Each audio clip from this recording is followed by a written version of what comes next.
गांव में एक गरीब गाजर बेचने वाला रघु रहता था। वह अपनी बेटी पूनम के साथ रहता था, जो बहुत ज्यादा बीमार रहा करती थी। रघु के पास एक छोटा सा खेत था, जहां वह गाजर उगाया करता था। रघु रोज अपनी टोकरी में गाजर रखकर पूरे गांव में घूम घूम कर बेचता था। गाजर ले लो, गाजर, ताजा ताजा गाजर। हे भगवान, आज एक भी गाजर नहीं बिकी। पूनम के लिए दवाइयां भी लेनी है। अगर उसे दवा नहीं मिली तो उसकी तबीयत और बिगड़ जाएगी। रघु, क्या हुआ बेटा? इतने उदास क्यों हो? आज भी कोई गाजर नहीं बिकी क्या? मैं तो कहता हूं ये धंधा छोड़कर सेठ भूषण के पास काम पर लग जाओ। वह तुम्हें अच्छे खासे पैसे भी दे देगा। या फिर तुम अपने खेत में कोई और सब्जी उगा लो। नहीं काका, मेरा इससे गुजारा हो जाता है। सेठ भूषण के पास अगर कभी जरूरत हुई तो मैं जरूर काम करूंगा। रही कोई और सब्जी उगाने की बात तो काका, मेरा छोटा सा खेत है, उसमें एक ही सब्जी लग सकती है और मुझे गाजर उगाना अच्छा लगता है, इसलिए मैं गाजर उगा लेता हूं। हाँ बेटा, तुम बहुत अच्छे हो, पर क्या करें, तुम्हारी किस्मत खराब है। तुम्हारी बीवी की मृत्यु न होती तो आज तुम्हारा परिवार भी अच्छे से जीता। हाँ काका, वो तो है, पर क्या करूं? पूनम की तबीयत और बिगड़ती जा रही है और न ही मेरी गाजरें बिक रही है कि उसके लिए दवाइयां ला सकूं। तो सोच में पड़ गया हूं कि क्या करूं।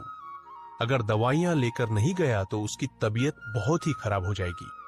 ठीक है बेटा, अभी तो ज्यादा वक्त नहीं हुआ, तुम जाओ, तुम्हारी गाजरें बिक जाएंगी। गाजर ले लो, गाजर, ताजी ताजी गाजर। रघु आवाज लगाता हुआ जा रहा था कि सामने एक औरत खड़ी थी। उसने रघु से कहा, रघु भाई, इतना समय लगा दिया, मैं कब से आपका इंतजार कर रही हूँ। मेरा बेटा रो रहा है, मामा गाजर का हलवा बनाकर दो। मुझे 100 की गाजरें दे दो ताकि मैं अपने बेटे को गाजर का हलवा बनाकर दे सकूं। लो बहन, अभी दे देता हूँ।